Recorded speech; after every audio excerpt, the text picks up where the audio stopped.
Salve, salve, meus amigos e minhas amigas. Sejam todos bem-vindos para mais uma aula de Direito Constitucional.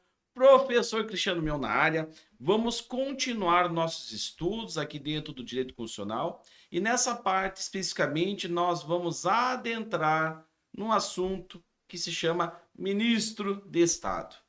Nós temos o estudo dentro da estrutura do Poder Executivo, temos essa análise. Primeiramente, ali aquela análise, sobre as eleições, como é que funciona a questão dos votos, tal, para o presidente, quais são as datas de posse, tal.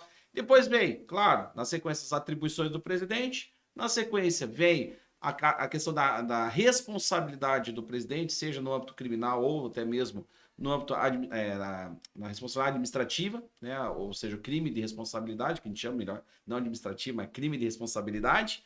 E aí, depois, na sequência, chega essa parte dentro do estudo final do capítulo do Poder Executivo, que começa a tratar sobre o ministro de Estado e os conselhos, tá?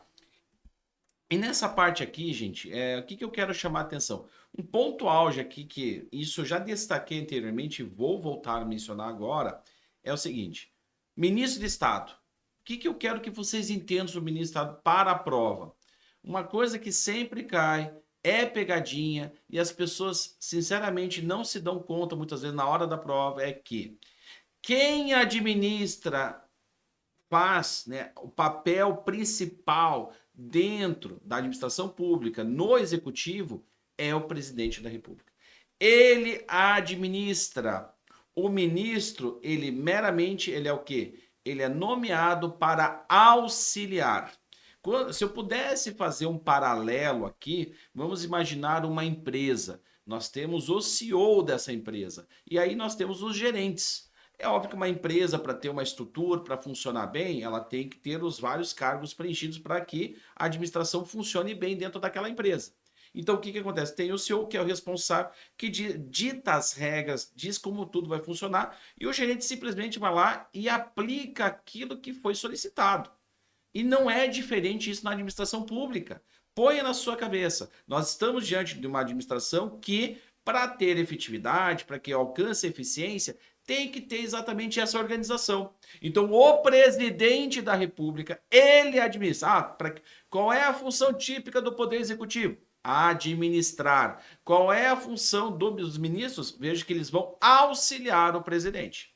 E isso você consegue constatar no artigo 76. Veja que o artigo 76, ele diz: os ministros de Estado têm a principal função de, já destaquei lá, auxiliar, tá? Deixa eu aumentar um pouquinho aqui. Aí, agora sim, gente. Só apagar a borrachinha aqui. Maravilha. Auxiliar, tá? O presidente da República. Então, quem administra, Então, quem vai fazer o presidente da República é ele que vai administrar, tá? Ele que vai administrar. E, no caso, o ministro vai simplesmente auxiliar, tá bom, gente? Então, essa é uma pegadinha de prova. A banca normalmente gosta de induzir os candidatos a erro. E aqui é uma coisa normal. Então, vocês vão perceber durante as questões que, em alguns momentos, quando a questão cai sobre o artigo 76, é natural tentar dizer que os ministros administram em conjunto com o presidente da República. E pode assinar como falsa essa alternativa, porque ela não está correta conforme o artigo 76. Os ministros meramente auxiliam, tá? Continuando aqui, nós precisamos identificar quais são os requisitos para uma pessoa ocupar um cargo como ministro de Estado. Eu vou dizer para vocês que eu achei que a Constituição ela não trouxe tantos requisitos quanto deveria, mas para a prova, para isso facilita bastante, tá? São dois elementos importantes que você precisa memorizar para, para memorizar para a prova. Dois pontos importantes. Primeiro ponto, a pessoa ela precisa ser maior de, primeiro, brasileiro, óbvio, né? Tem que ser maior de 21 anos e está no, faltou eu sublinhar aqui, gente, está no exercício dos direitos políticos, tá? Pode destacar esses dois pontos. Então veja que são dois requisitos. Se você é um brasileiro, aqui percebo que não está limitando ao brasileiro nato, ou seja, os ministros podem ser naturalizados. Só uma observação. OBS daqui, ó. Puxa aqui um OBS aqui, ó. OBS, tá? Qual é o OBS? Qual que é a observação? Muito cuidado com um único ministro que precisa necessariamente ser brasileiro nato. Esse ministro é o ministro de Defesa. Ministro da Defesa, tá? O ministro da Defesa, gente, esse sim precisa obrigatoriamente ser brasileiro nato, tá? Esse precisa ser brasileiro nato. Os demais podem ser brasileiros naturalizados sem problema algum, tá? Então, só quero que vocês tenham atenção, cuidado de que precisa ser brasileiro, maiores de 21 anos e exercido, né, exercido dos direitos políticos, ou seja, está no seu pleno exercício de poder votar, ser votado, né? Ou seja, você está nas suas condições, você está preenchendo todas as condições para ter a capacidade eleitoral ativa e passiva, beleza? Está no pleno exercício dos seus direitos políticos. Não está nem suspenso e nem você nem perdeu, tá? São as situações de perda e suspensão. Lembrando que nós não temos cassação de direitos políticos, tá? Então, nesse ponto aqui, são os dois aqui. Então, para ser ministro, ficou fácil, né, gente? Se você tem mais de 21 anos e pode, né, exercer seus direitos políticos, você está apto, basta você conhecer o presidente da República para que ele possa te nomear. E os cargos de ministro aqui, só a título de curiosidade, são de livre nomeação e exoneração. Traduzindo, você vai ter, na verdade, a livre nomeação, ele pode escolher qualquer pessoa que preencha esse requisito aqui, nomeá-lo, e também exonerar a qualquer momento. Tá? Então, ele não está contente com o trabalho, então ele pode exonerar. Então, os ministros eles trabalham, né, nomeados para trabalhar e são exonerados quando o presidente não está contente. Bom, essa parte aqui a gente já finalizamos. Artigo 87. Um ponto para a gente encerrar essa primeira parte aqui, essa parte introdutória, só quero destacar o seguinte. Para materializar a situação dos ministros, a Constituição estabelece que a criação e extinção será mediante lei ordinária. Coloca aí destaque na sua Constituição. A lei disporá sobre a criação e extinção de ministérios e órgãos da administração pública, ou seja, veja que é mediante lei que se cria os ministérios, naturalmente vai ser nomeado também os ministros. Só uma observação agora que é importante eu esclarecer para você.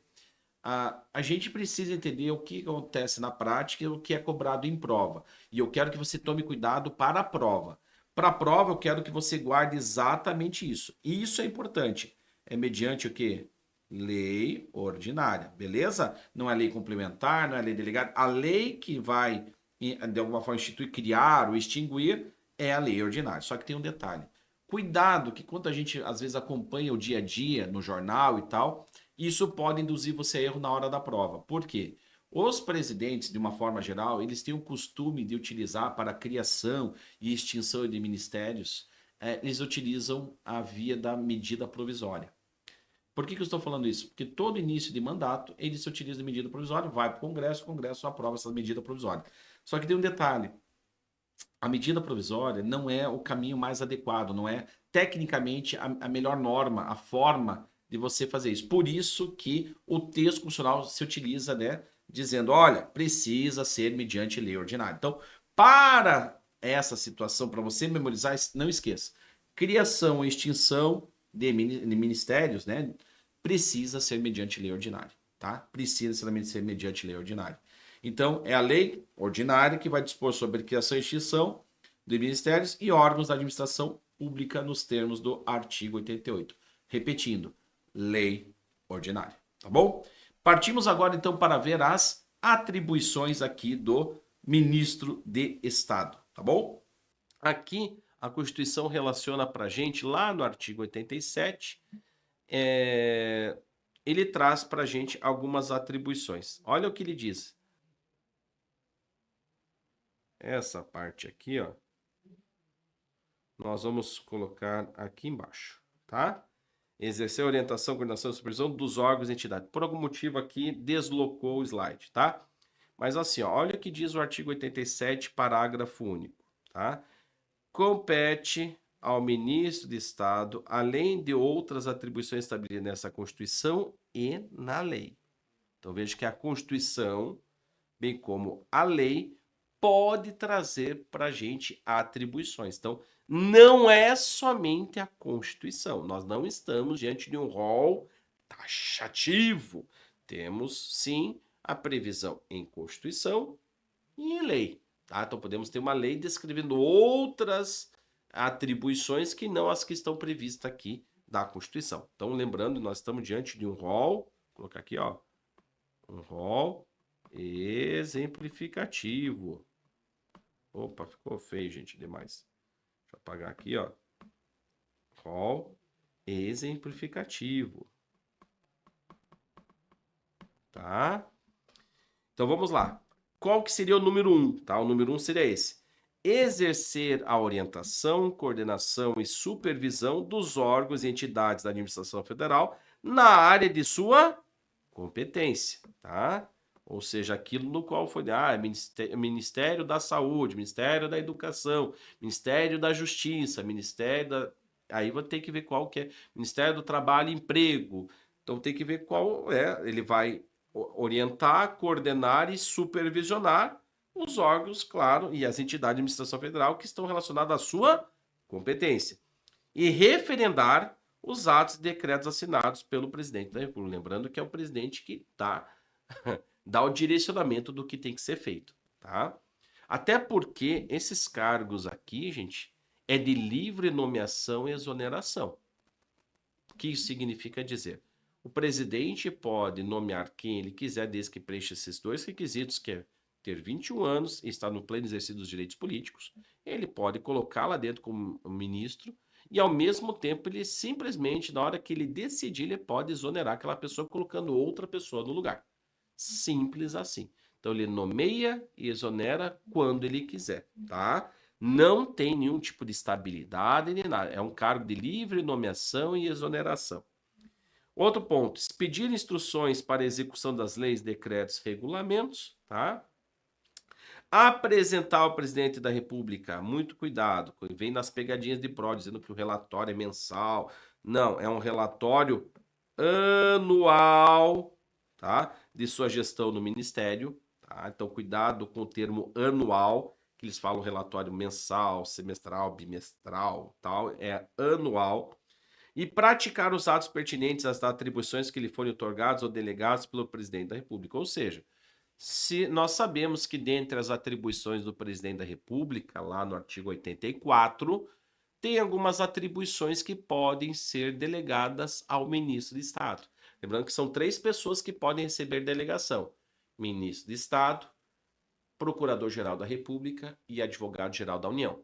Então, esses 3 lá no artigo 84, parágrafo 1, podem receber, né, algum tipo podem receber delegação de algumas atribuições.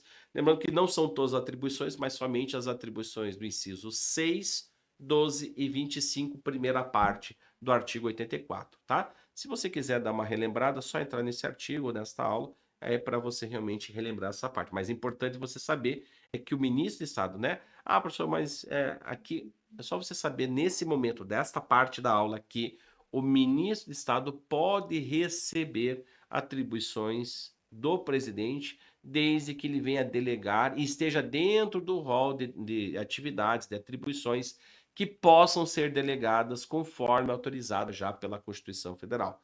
Por exemplo, o ministro ele pode ter um ato o presidente da República pode delegar, por exemplo, a atribuição de extinguir cargos vagos, por exemplo. Então, mediante, né, veja que o presidente se utiliza de decretos, né, como é o poder executivo, né, veja que o ministro poderá também realizar essa mesma atividade, porque isso é possível ser delegado, tá?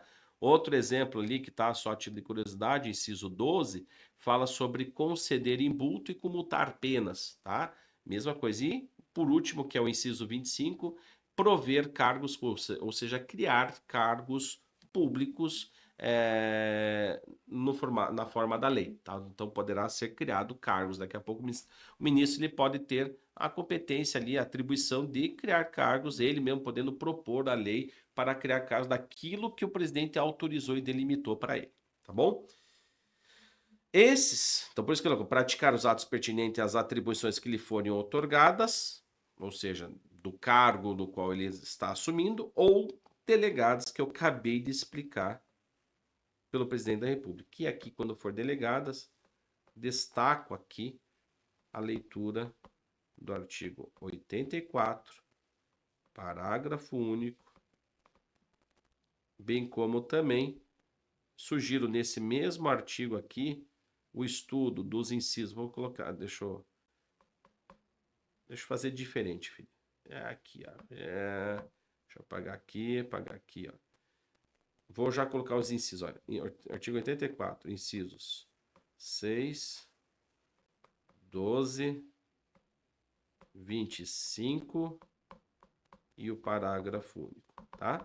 É no parágrafo único que está escrito que pode ser delegado e quais são os que podem ser delegados, inciso 6, 12 e 25, somente a primeira parte. A primeira parte, entenda ali como a palavra prover, tá, gente? Somente a palavra prover, que é criar, tá? Ele não pode extinguir os cargos públicos que estão ocupados, mesmo através de lei ordinária, não pode ser delegada essa parte, somente a de criar, não a de extinguir, tá bom, gente? Ele só pode delegar para o ministro de Estado para ele extinguir cargos vagos, tá? Cuidado com essa diferenciação, que isso está previsto lá no inciso 6. Beleza, povo? Tudo certinho? Alguma dúvida aqui? Deixa eu ver se eu tenho aqui para frente. É isso, tá, gente? Em relação vamos dizer assim, ao ministro de Estado, só lembrar o que ele faz, quais são os requisitos para ocupar e, eventualmente, quais são as atribuições.